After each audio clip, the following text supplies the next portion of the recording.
billahi minasyaitonirrajim. Bismillahirrahmanirrahim. Yang jawab salam saya dengan semangat, saya doakan TFT-nya lulus. Amin. Pulang dari sini bisa buka rumah sehat. Amin. Rumah sehatnya yang standar hospital. Amin. Amin. Tahun ini bisa berangkat umroh. Amin. Amin. Tahun depan bisa berangkat haji dadakan. Amin.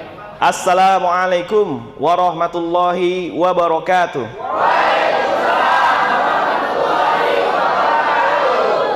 Alhamdulillahilladzi hadana li hada wa ma kunna linahtadiya laula an hadanallah. Asyhadu an la ilaha illallah wahdahu la syarikalah wa anna Muhammadan abduhu wa rasuluhu la nabiyya ba'da. Rabbi shrah li sadri wa yassir li amri wahlul 'uqdatam min lisani yafqahu qawli. Rabbi anzilni munzalan mubarakan wa anta khairul munzilin. Rabbi zidni ilma warzuqni fahma bi rahmatika ya arhamar rahimin. Amin amin ya rabbal alamin. Alhamdulillah, salam kenal buat Bunda, Ayahanda yang baru melihat saya. Nama saya Dr. Gustaviansa Fahresa Pradana. Domisili di Kota Pontianak, Kalimantan Barat. Hanya saja aslinya satu kota kelahiran dengan Dr. Ririn di Purworejo, Jawa Tengah. Namun qadarullah harus pindah ikut ibu dan bapak ya, karena bapak ditugaskan sebagai Dinas Perhubungan Provinsi di Pontianak, Dinas Perhubungan Provinsi. Umur 5 tahun pindah ke sana. Sangat menggugah semangat sekali ya. Tadi sudah di openingkan ya, ada joget bersama, ada pantun gitu kan. Jadi nggak sah juga nih kalau saya nggak ikutan pantun ya. Oh, makasih Pak. Memang gitu, banyak orang yang teriak Astro Sinclair gitu. Saya bukan, Pasya Ungu bukan saya. Saya ketemu sama Ustaz Abdul Somad pertama kali di Pontianak. Yang saya ucap Assalamualaikum Ustaz, dijawab macam Pasya Ungu kata dia. Serius banget, tapi dulu waktu kurus. Sekarang udah melahirkan, maaf. Jadi malu. Badan pasca melahirkan ya. Ada pantun nih ya. Boleh cakep dulu mungkin? Makasih. Anak ayam turun 10, mati 1 tinggal 9, mati 2 tinggal 7, hidup 1 jadi 8. Bukan pantun ya. Bercanda. Saya nggak pinter pantun. Jadi pantunnya gitu aja. Jadi ayah muda harus tetap semangat ya jam segini. Karena saya ngantuk sebenarnya. Jadi kalau saya ngantuk, bapak dan ibunya ngantuk ya mending kita ke kamar aja. Jadi saya nanti kirim filenya ke grup aja. Iya. Mohon izin juga Dokter Indra Jaman, spesialis penyakit dalam, dan Bunda Uci ya, ayahanda dan ibunda saya tercinta. Salam hormat juga saya kepada Ayahanda Al Ustadz Abdurrahman ya, ketua kita, Ayahanda kita semua. Dan hormat saya juga, doa terbaik saya kepada bapak, ibu ya, ayah, bunda semua, akang, teteh, abang dan kakak di sini. Dan juga ini kan terdiri dari beberapa wilayah di Indonesia ya. Ada juga yang dari Malaysia. Ahlan wa sahlan. Apa kalau panggilan di Malaysia kalau perempuan tuh puan ya? Kalau yang laki-laki tuan. Qadarullah saya di tahun 2022 kemarin sempat 4 kali bolak-balik Malaysia. 2 kali ke Kuala Lumpur, 2 kalinya ke Kuching. Ya. Jadi yang kalau yang Kuching jalur darat dekat dari Pontianak sekitar 5 jam itu sudah sampai perbatasan. Tinggal ditambah 1,5 jam ke kota Kuchingnya. Oke. Yang akan saya ceritakan nanti itu sebagiannya berdasarkan hasil riset saya kecil-kecilan dan hasil pengalaman juga ya. Tapi yang kemudian bisa ditinjau secara perspektif medisnya gitu. Saya tergolong kalau untuk mendalami totok punggungnya baru sekitar setahun. Tapi sudah pernah digodain untuk totok punggung itu dari 2017. Ketemu sama teman saya yang bisa totok. Dia cerita dari totok itu bisa ngobatin stroke, saraf terjepit, kencing manis dan lain sebagainya. Waktu itu hidayahnya belum nyampe ke saya, hatinya masih ditutup. Karena maklum baru lulus kedokteran, masih egonya, arogannya masih tinggi ya, tidak menerima ilmu lain. Nah itu jangan sampai seperti itu ayah bunda ya. Semoga hidayah tetap diarahkan dari Allah Subhanahu Wa Taala kepada ayah bunda. Nah, kemudian baru deh ketemu sama teman saya lagi, tapi yang beda orang di tahun 2020. Dia bisa notok, saya ditotoknya. Alhamdulillah banyak sekali manfaat yang saya rasakan. Nah, baru deh kemudian 2021 saya nonton di YouTube aja. YouTube KTPI TV ya. Qadarullah di tahun 2022 ayah saya kena sakit mah yang cukup lama. 1 tahun lebih sudah keliling berobat sana sini. Istilahnya kalau istilah medisnya kami itu kalau pasien nggak sembuh-sembuh itu namanya shopping dokter. Jadi bukan belanja dokter tapi keliling belanja dokter aneh ya. Tapi keliling lah ke dokter A, B, C itu nggak ada yang cocok. Ya selain karena ayah saya itu juga perokok kuat ya. Nah jadi semenjak 1 tahun itu tobat tuh ayah dari rokok, berhenti rokoknya. Kemudian saya coba totok iseng dan saya belum pernah ikut pelatihan waktu itu. Hanya bekal nonton YouTube. Saya notok deh. 2 kali totok kan? Berarti 2 hari. Hari pertama saya totok, hari kedua saya totok. Hari ketiganya Pak, ayah saya kan biasanya kambuh emahnya itu 1 harinya bisa 11 kali. Jadi kalau ayah saya kalau kambuh emah itu dia ngambil posisinya tidur tengkurap. Kemudian dada sampai ulu hatinya di alas bantal. Katanya sih enakan kayak gitu. Nah, itu saya hitung sebelumnya 11 kali sebelum ditotok. Setelah 2 kali proses terapi, hari ketiganya kambuhnya cuma 2 kali dan setelah itu pun hilang. Paling sekarang sesekali aja kambuh, habis itu saya totok hilang lagi. Nah, setelah sakitnya hilang ya, kemudian ayah saya pun lanjut lagi rokoknya. Jadi saya nyesel juga, aduh ngapain saya sembuhin. Iya, itu ya sedikit pengalaman. Nah, mohon izin saya bukan sebagai orang yang paling tahu di sini. Saya sama seperti ayah dan bunda semuanya. Pun kita makan satu meja, tidur satu kamar, oh enggak ya, tidur beda kamar, tapi satu lantai ya, satu hotel ya. Jadi saya yang mungkin lebih duluan tahu dan saya bagikan kepada ayah bunda semua sekalian. Karena di sini bisa jadi ada yang lebih pintar, tapi karena proses tawaduknya itu yang kemudian duduk dengarkan dengan baik. Siap kita mulai pelajaran hari ini? Saya sampai jam berapa, Bapak Ibu panitia? Oh ya, sampai jam 5 ini. Sama maghrib? Oh, jangan ya. Nanti bosan, jangan. Jam 15, jam 3 ya. Oke. Kalau untuk di Pontianak juga nggak ada perbedaan waktu dengan sini, jadi sama. Jadi kalau bunda nanti ada kesempatan rezeki main ke Pontianak, insya Allah nggak jet lag ya, tetap sama jamnya. Gitu. Kalau ke Malaysia iya beda waktu 1 jam ya. Nah, mohon izin di sini saya ambil judulnya ini dari perspektif medis ya. Medis itu dia kan gini, ilmu kesehatan tuh ada 3 yang saya pelajari dari Dr. Ahmad Ali Ridho. Orang PBI juga ya, orang Tibun Nabawi juga. Beliau itu membagi ilmu kedokteran dari Allah Subhanahu Wa Taala itu jadi 3. Yang pertama kedokteran, kayaknya nggak boleh jauh ya. Saya takut fokusnya Bapak Ibu terganggu nih. Cek 1 2. Ilmu kedokteran yang pertama itu kedokteran timur. Kedokteran timur itu berarti kiblatnya ke Cina atau Tiongkok. Oke. Apa saja tuh yang termasuk kedokteran Cina? Akupuntur, akupresur, moksibusi ya, dan lain sebagainya. Herbal juga termasuk. Oke. Kemudian kedokteran yang kedua, kedokteran barat. Kiblatnya ke Eropa. Lebih tepatnya pasca runtuhnya kejayaan Islam Andalusia. Baru kemudian buku-buku karya kedokteran Andalusia dipelajari ulang, kemudian dimodifikasi oleh orang Eropa yang modern, jadilah ilmu kedokteran modern atau kedokteran barat. Kiblatnya di mana? Eropa. Banyak sekali jurnal-jurnal kedokteran pun juga sumbernya dari Eropa, bukan Amerika, Bapak Ibu. Kemudian yang terakhir, ilmu kedokteran Nabi atau bahasa lainnya Tibbun Nabawi. Isinya apa saja kalau Tibbun Nabawi?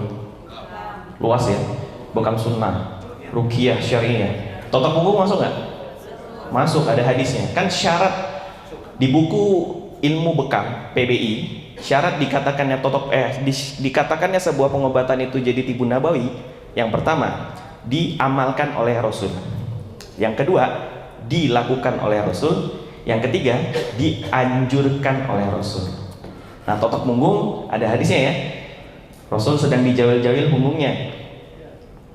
Maka bisa kita masukkan ke dalam Tibbun Nabawi. Selain totok punggung ada madu, habatus sauda, minyak zaitun, bidara, sholat, sedekah, baca Quran, tahajud, ya, tazkiyatun nafs atau apa namanya?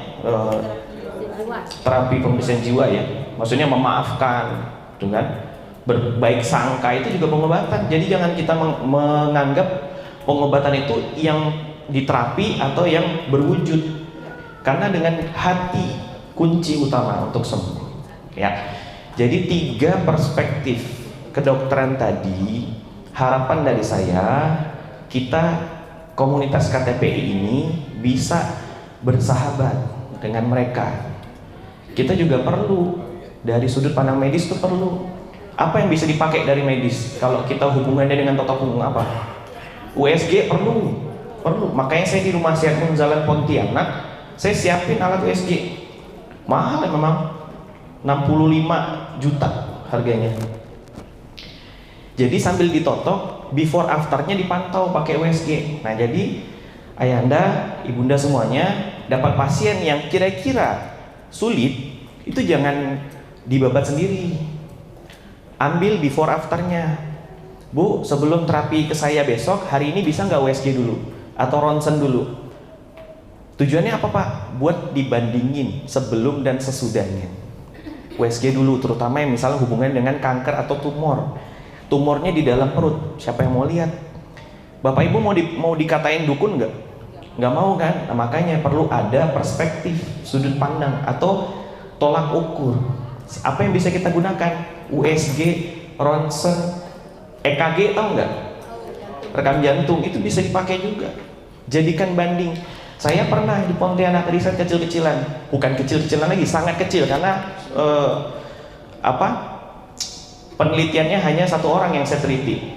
Ada seorang laki-laki parubaya, usia 43 tahun, menderita aritmia jantung. Tahu aritmia jantung? Detak jantungnya nggak beraturan, kadang cepat, kadang lambat, dan bisa bergejala nyeri di dada. Sebelum ditotok saya EKG dulu, memang nggak beraturan, nggak sinus rhythm, sinus rhythm tapi nggak yang irregular, yang tidak beraturan. Ditotok 1 jam, setelah ditotok di EKG-nya bagus lagi, alhamdulillah. Ya, jadi ayah bunda bang kakak tetap kita gunakan tolak ukur dari metode-metode lain. Tapi yang kita gunakan untuk pengobatan hanya totok punggung saja. Oke, ini kita next lagi. Ada ini pointer.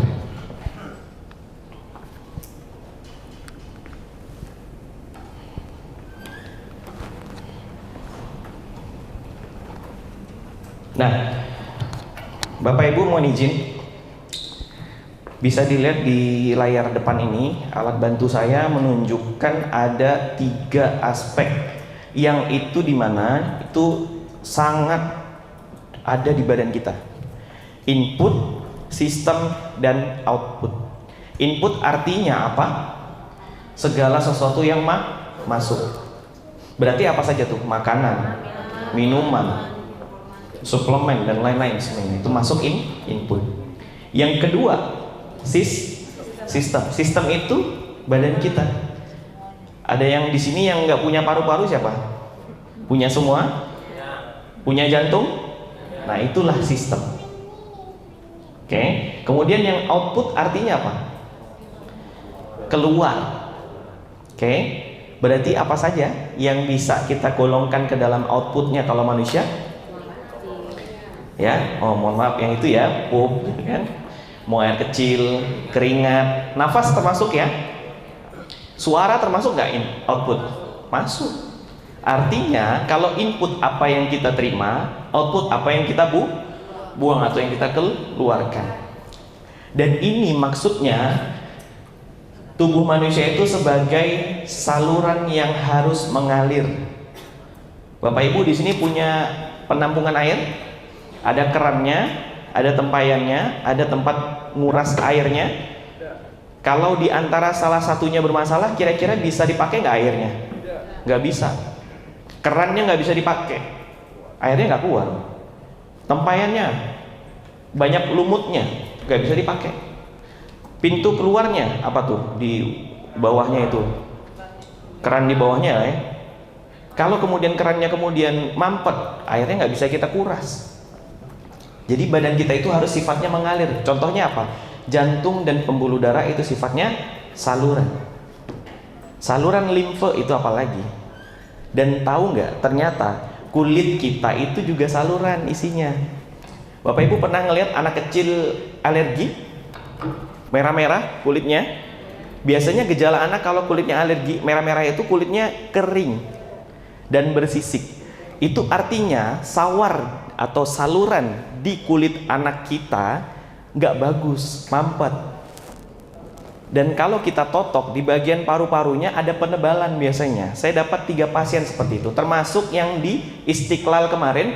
Saya dapat pasien prakteknya penderita asma, ya, kulitnya kering banget. Saya raba paru-parunya, memang ada penebalan.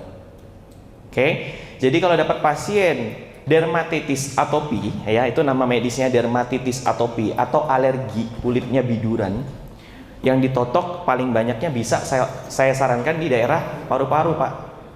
Perbaiki itu saraf-saraf paru-parunya biar bisa ngembang, menyerap oksigen dengan baik. Oke? Nah, sekarang kita masuk ke pembahasan selanjutnya lagi.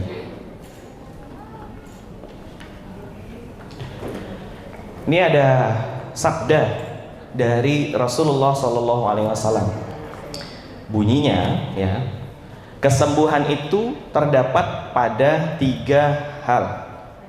Boleh dibaca sama-sama. Yang pertama apa? Sayatan pisau bekam. Yang kedua? Minum madu. Yang ketiga? Kai. Tapi Rasul tidak menganjurkan kai. Ada sumber yang mengatakan, hadisnya menyebutkan, tapi aku melarang umatku untuk kai. Tapi ada juga yang nyebutin kayak gini, hadisnya mengatakan aku tidak menganjurkan. Kalau Rasul bilangnya tidak menganjurkan, boleh atau enggak sebenarnya? Boleh aja, tapi Rasul nggak nyuruh. Ya, kalau kalian mau silahkan gitu, tapi ya aku nggak nyuruh ya, gitu, bahasanya gitu. Nah, kita nggak usah pedulikan yang nggak usah peduli, bukan. Kita bukan fokusnya ke kalimat yang kedua, tapi kita fokusnya ke kalimat yang pertama. Ada berapa jenis di situ? 3. Yang pertama bekam.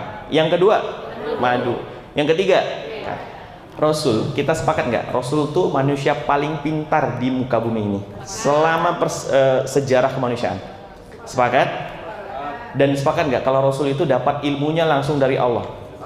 Sepakat. Maka hadis ini kita wajib percaya dan wajib mengaguminya, karena ini kunci pengobatan dan kunci hidup sehat. Bekam, tadi ingat ada input, ada sistem, ada output. Bekam kira-kira di mana? Output. Kalau madu di mana? Input. Kalau kai di mana? Kai itu apa sih? Panas di sudut gitu ya. Kayak itu di Rasul nggak pernah belajar kedokteran, nggak pernah ikut TFT kayak gini. Pinter, 3 langsung diwakilinnya. Yang pertama bekam disebutnya, keluarin dulu tuh sampah-sampah. Yang kedua masukin yang bagus-bagus. Baru yang ketiga beresin prosesnya, sistemnya beresin. Nah ini bisa diterapkan Bapak Ibu di rumah sehatnya masing-masing nanti. Datang pasien belum pernah diobatin apa-apa, Pak bekam dulu yuk. Beresin semua buang semua sampah-sampah toksin-toksin, asam urat ya kan, toksin, radikal bebas, semua dibuang dulu. Baru kemudian kasih madu. Nomor 3-nya totok. Puas-puasin tuh totok. Sampai sini paham ya? Kak, saya boleh dibantu next ini nggak? Nah, kita kembali ke yang tadi lagi. Kita sepakat ya, yang input, coba di next lagi. Madu, betul? Bisa apa lagi? Habatus sauda, masuk? Minyak zaitun. Apalagi? Susu kambing bisa nggak? Bisa. Air putih bisa nggak? Terus apa lagi? Kopi ya, tapi kopinya syaratnya kopi yang bagus, yang murni, benar-benar kopi ya, bukan yang pakai boba atau yang kekinian gitu ya. Apalagi hati-hati ada kopi yang dicampur dengan rum ya, hati-hati dengan coffee shop kekinian ya. Kalau ada lihat menu namanya rum coffee, nah itu pakai rum. Tahu rum? Arak ya, alkohol atau yang memabukkan. Ini karena kolomnya hanya kecil, jadi saya mewakili 3 saja ya. Sebenarnya banyak, ada bidara ya dan lain-lain sebagainya. Boleh di next lagi Kang. Sistem totok punggung ya, masuk ya. Yang kedua kai itu sendiri. Kalau di dunia medis kai juga sebenarnya udah pakai electric cauter. Jadi kalau di pas proses operating gitu ya, ada pendarahan yang nggak kunjung berhenti, udah di electric cauter aja langsung matang. Kemarin yang ikut penyembelihan hewan ternak pas kurban ada di bagian yang ngebakarin kepalanya itu. Nggak tahu kalau di sini itu nggak, kepalanya dibakar nggak, dipanasin gitu biar bulunya hilang. Nah, itu kan baunya ya, baunya harum ya. Nah kita kalau di ruangan operasi kayak gitu, ketika proses electric cauternya itu gitu, baunya bau daging mateng gitu. Jadi habis, kalau saya waktu masih ikut dokter bedah itu, habis bedah lapar pengen makan karena di dalam udah kena aroma-aroma gitu. Sekarang kalau yang output apa saja? Boleh Kang di next. Hijamah. Yang kedua, ruqyah syariah, membuang. Oke, apalagi? Donor darah bisa. Ya silakan. Apalagi? Buang keringat, bikin kita keringat, berjemur bisa? Bisa. Nah, jadi maksud saya teman-teman, bapak-bapak, ibu-ibu, sebagai aktivis, sebagai terapis, sebagai orang yang pakar dengan totok punggung, pasiennya dilengkapi input, sistem, dan outputnya. Lebih jos lagi pengobatannya. Gitu ya, boleh next lagi. Nah ini yang kemarin ikut di Istiqlal, sedikit saya singgung kembali, boleh next lagi ya. Tetap saya tampilkan ya, karena juga ada di sini yang nggak ikut di Istiqlal kemarin, di Quran Surah At-Tariq ayat 5-7. Saya mau menampilkan betapa istimewanya punggung di mata atau di sisi Allah Subhanahu wa Ta'ala. Manusia itu diciptakan dengan berbagai tombol-tombol, panel-panelnya itu ada di punggung. Sakit kepala, susah melahirkan, susah punya anak, tombolnya semua ada di punggung. Kata guru saya Kiai Luqmanul Hakim, semakin mudah pengobatan berarti semakin dekat dengan Rasul. Totok mudah nggak? Murah nggak? Kalau semakin sulit dan semakin mahal biayanya, hati-hati. Bisa jadi itu bukan yang diridhoi oleh Allah Subhanahu wa Ta'ala. Nah, ini Quran surahnya bisa dilihat bersama. Dan yang kedua ini Quran surah Al-A'raf 172. Ingatlah ketika Tuhanmu mengeluarkan dari tulang belakang anak cucu Adam. Nah, kemarin di Istiqlal juga saya sudah kasih tahu kenapa sih manusia itu ternyata diciptakan dari semburan air, pancuran air yang keluar dari tulang sulbi dan tulang dada. Antara sulbi sama dada letaknya di mana? Tulang dada tuh sampai mana sih? Sampai sini kan? Berarti kalau sulbi yang setinggi tulang dada sampai mana belakangnya? Sampai sini. Ternyata sudah diteliti oleh pakar-pakar anatomi, di dalam badan kita setinggi tadi itu ditemukan banyak sekali plexus. Plexus itu artinya gumpalan-gumpalan atau serabut-serabut sel saraf dan serabut saraf dan serabut pembuluh darah yang fungsinya memberikan energi untuk organ genitalia kita. Di situ sumbernya. Jadi yang laki-laki nggak mungkin bisa ereksi kalau nggak ada pasokan darah dari sini, dari tengah sini. Yang ibu-ibu, mohon maaf, ketika berhubungan badan kesat, sakit karena nggak dapat aliran yang baik dari antara tulang sulbi dan tulang dada tadi. Jadi Quran itu sungguh-sungguh petunjuk yang jelas. Dan betapa berharganya punggung kita. Dijaga punggungnya ya. Oke, kita next lagi.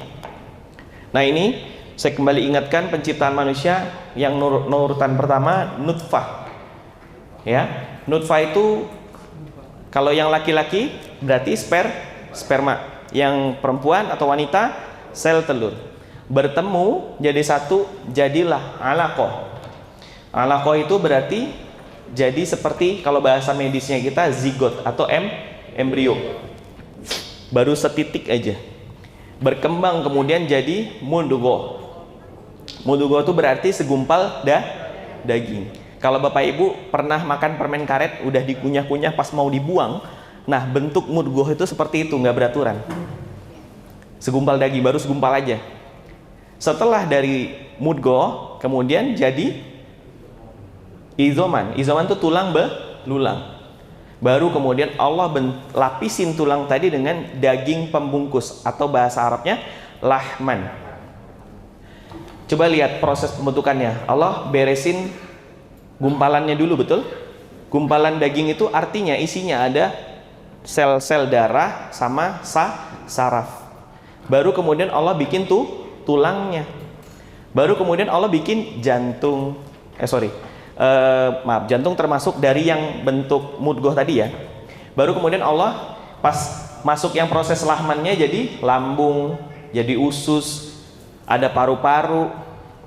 Nah, di sini dapat petunjuk bahwa semua masalah selama kita beresin tulang sama sarafnya, insya Allah masalahnya beres. Karena petunjuknya ada di sini nih, proses penciptaan manusianya. Gitu ya. Baru dia kemudian jadi janin. Nah, di sini keunikan punggung, ayah bunda di sini sudah jadi guru ya. Dan nggak mau nanti dikatain sekte sesat atau dukun. Makanya pengobatannya harus berdasar, punya dasar.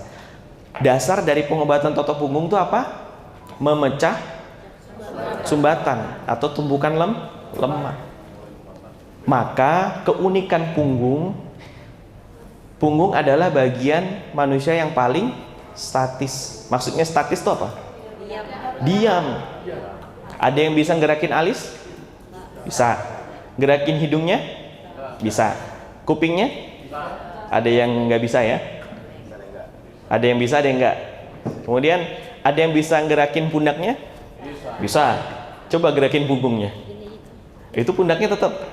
Coba, nggak bisa. Mau seatletis apapun punggung nggak bergerak. Itulah kenapa Rasul nyaranin olahraganya apa? Berkuda, berenang. Siapa yang pernah naik kuda? Oh. Yang bapak-bapak nggak pernah naik kuda? Pernah? Kuda beneran, Bu. Bukan kudanya bapak, bukan. Ini perasaan yang otaknya sek yang bapak-bapak ini, ibu-ibunya. Kebalik ya, habis materi dokter Irin sekarang yang ibu-ibu terinspirasi ya. Iya, langsung ngechat suaminya, "Pak, tunggu aku pulang TFT ya," gitu. Maksudnya kuda beneran buat delman. Oh, delman. Enggak, kuda yang ini yang kita naik di atasnya. Pernah ya?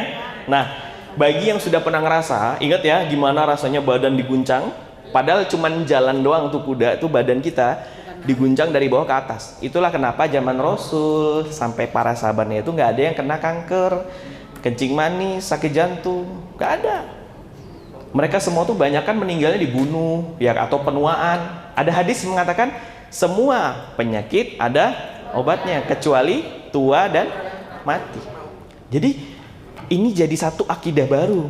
Bukan akidah baru. Satu akidah yang baru untuk teman-teman bisa kuatkan dalam hati, yaitu dapat pasien sakit apapun selama dia tidak tergolong dalam penyakit penuaan, semangat nyembuhinnya. Saya dapat pasien, Pak, sekarang masih saya tangani karena saya safar ke sini, jadi saya diwakilkan sama terapis dulu untuk melanjutin proses menterapi seorang wanita terkena kanker rahim stadium 3. Usianya 40 tahun. Maka bagi saya itu bukan penyakit penuaan. Saya masih semangat memang notoknya. Karena bukan penyakit penuaan. Betul ya? Kanker bukan penyakit penuaan loh. Banyak yang kena muda-muda. Dan kalau saya dalam mengedukasi pasien kanker, Bu, biarpun mungkin teman-teman saya, rekan-rekan sejawat saya mengatakan umur ibu tinggal 3 tahun lagi atau survival ibu tinggal 5 tahun lagi, belum tentu yang ngatain umurnya lebih panjang dari ibu. Semangat aja kayak gitu, Bu, gitu. Atau belum tentu saya di depan ibu nih pulang dari sini kecelakaan, ibu masih lebih panjang umur daripada saya, gitu. Semangat. Nanti kalau ketemu pasien kayak gitu jangan nyalahin dokternya, jangan jelekin siapapun yang mengatakan itu, tapi semangatin. Bu, insya Allah ada hadisnya. Hadisnya tadi tuh, selain tua dan mati, semangat pasiennya. Oke, kembali lagi ke sini ya. Yang kedua faktanya tadi mau ya, Kang. Di back. Nah itu, karena dia statis, jadi jarang bergerak, jarang. Makanya kalau nggak ada kuda ditotok, saltok, saling totok. Karena kita nggak pernah atau jarang naik kuda, ya. Gitu. Kemudian yang ketiga, terminal. Maksudnya terminal itu apa? Pertemuan atau tempat keluarnya bis-bis tuh ya. Tempat berkumpul dan tempat keluar masuknya bis. Nah itu punggung kita ternyata tempat keluar masuknya saraf-saraf dan pembuluh darah yang penting.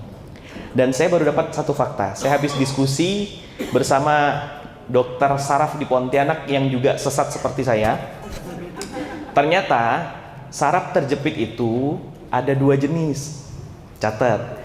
Saraf terjepit yang besar, maksudnya saraf besar. Sorry, sebelum itu, saraf itu dibagi 2 ukurannya dari segi ukuran. Saraf ukuran besar sama saraf ukuran kecil.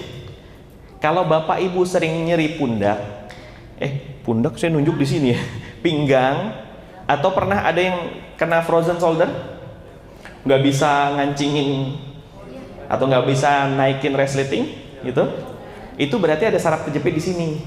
Dan saraf yang terjepit itu ukurannya yang besar.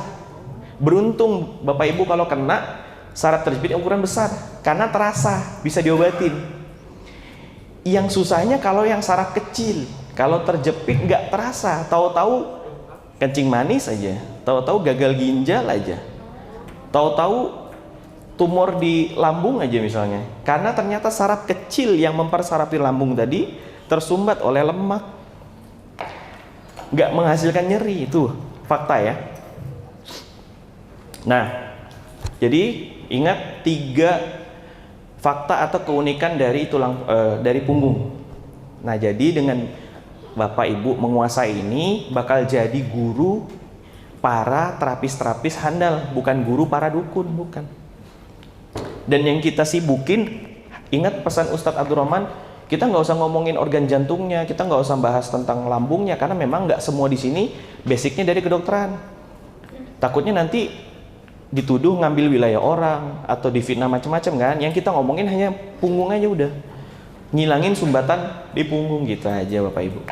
Boleh Pak, next lagi. Nah ini anjuran dari Rasulullah tentang makan. Kalau kita makan, kalau kata Rasul, hanya bisa untuk menegakkan tulang punggung atau tulang belakang. Bukan, anjurannya bukan untuk menggemukkan tulang punggung. Jadi maksudnya kalau untuk menegakkan, makanan yang kita konsumsi tidak melebihi dari batas kalori yang kita butuhkan dalam satu hari. Laki-laki seharinya butuh 2000 sampai 2500 kilokalori. Catat ya, ingat ya, yang ibu-ibu 1500 sampai 2000 kilokalori. Biasanya orang Indonesia makan ada nasi, ada ayam, ada tempe, ada sayurannya. Itu kisaran sudah mewakili 700 kilokalori. Satu mangkok nasi lengkap itu yang kita makan, kurang lebih kalorinya 700. Ada yang suka makan ini fried chicken yang beli di luar-luar itu, ya biasanya kan ayamnya kita beli 2, nasi 1, kentang, terus ada soft drinknya, betul? Ya, itu saya hitung. Ternyata satu porsi yang isinya ayam 2, nasi, kentang, sama ada 1 soft drink itu udah 1000. Anggap saja kita makan malam ke gerai-gerai toko-toko itu ya, saya nggak bisa nyebut merek, tahu lah ya, 3 huruf kan. Nah, atau yang tetangganya kan banyak tuh, gak cuman yang itu aja ya. Anggaplah kita jajan sama anak kita atau istri kita malam.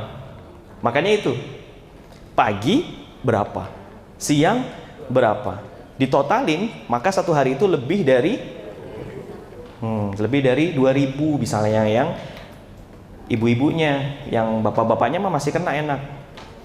Makanya ibu-ibu itu identik dengan gemuknya gemuk lemak, karena yang dipikirinnya mah makan.